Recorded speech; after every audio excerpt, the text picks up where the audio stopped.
Vamos lá para a redação agora, falar com o Fernando Brandão. Quero saber o que ele destaca para a gente nesta manhã. Fernando, bom dia para você. Bom dia, Wilker. Bom dia para quem está acompanhando a gente ao vivo aqui no Santo Café. Eu destaco, Wilker, a aprovação da mini-reforma eleitoral ontem pela Câmara dos Deputados. O texto ainda vai ser avaliado hoje, alguns destaques, a segunda parte do projeto, mas ainda ontem à noite foi aprovado um texto base dessa mini-reforma. E eu trago aqui, Wilker, são muitas mudanças que vão ser feitas, mas eu trago aqui duas mudanças importantes. Mudança, uma inclusive que lançou muitas críticas de vários setores aí dos cientistas políticos e muitas outras pessoas envolvidas no sistema eleitoral estão criticando alguns projetos. Por exemplo, candidaturas mulheres. Tem um projeto, hoje cada partido tem que cumprir 30% de candidaturas de mulheres. Na reforma aprovada ontem, essa alteração não existe mais. Hoje, as federações é que vão cumprir essa mudança, essa legislação. Ou seja, se cada federação cumprir 30% de candidaturas mulheres, os partidos individualmente não precisam mais cumprir essa regra. Uma outra mudança positiva, dessa vez positiva, é a gratuidade do transporte coletivo no dia da votação, tanto no primeiro quanto no segundo turno.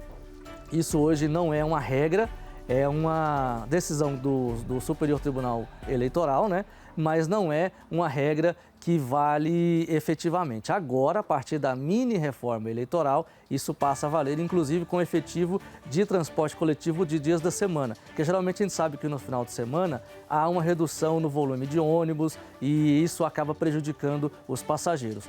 Com a reforma eleitoral aprovada, no dia da eleição, tanto no primeiro quanto no segundo turno, isso passa a ser agora frota de dias normais, dias úteis de segunda a sexta-feira.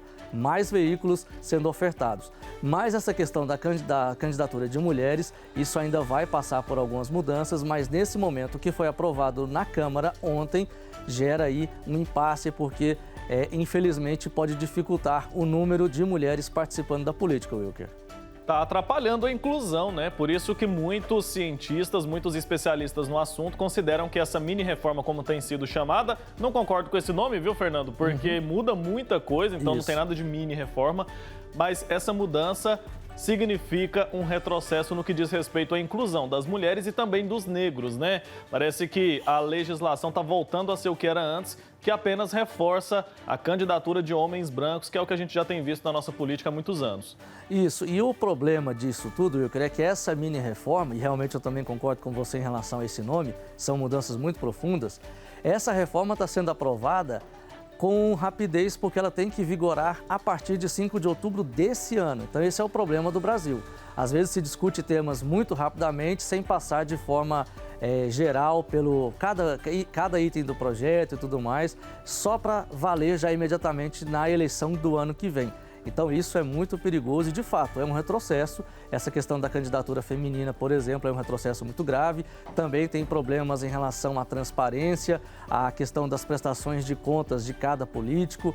Esse é um problema de se discutir projetos muito rapidamente, projetos sensíveis, projetos que vão interferir diretamente na vida das pessoas. É por isso que é importante a população participar da política brasileira, não somente nas vésperas de cada eleição, mas participar de forma rotineira, cada dia, para evitar esse tipo de desgaste, Wilker. Exatamente. Essa celeridade, ela não é à toa, né, Fernando? Além de querer aprovar já para usufruir dessas mudanças já nas próximas eleições no ano que vem, essa velocidade também atrapalha a compreensão das pessoas, né? Atrapalha a compreensão da população que fica ali, às vezes, até de pés e mãos atadas, porque nem está entendendo direito o que está acontecendo e não entende a gravidade e a seriedade dessas alterações. Não entende, e por isso que a gente vai também trazer, ao longo da nossa programação, no Santo Café, no Jornal Brasil Hoje, mais informações sobre esse assunto, com entrevistas, com especialistas também, para a gente discutir um pouco mais a fundo esses projetos. Mas, de fato, é um vício na política brasileira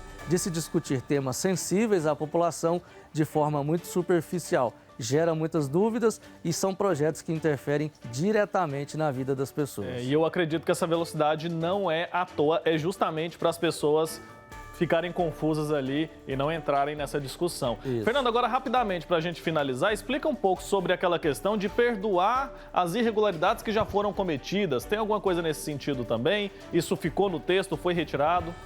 Tem, mas ainda vai ser votado, viu, Wilker? Ainda tem... Ontem foi votado só uma parte do projeto, inclusive hoje vão ser votadas outras partes do projeto e isso também vai entrar em votação hoje, assim como a questão de inelegibilidade, de descompatibilização partidária, isso tudo ficou para hoje, mas está também no radar. E esse também é um assunto polêmico que deve ser discutido hoje e votado hoje também para ir para o Senado e aí sim ser sancionado ou vetado pelo presidente. Beleza, Fernando. Como sempre, perfeita a sua participação. Explicou direitinho para a gente entender melhor sobre esse assunto que é complexo e que espanta muitas pessoas, né? Mas a gente precisa ficar atento, precisa informar quem está em casa. Bastante. Até a próxima, viu? Até Abraço. a próxima, um abraço. Tchau, tchau. Tchau.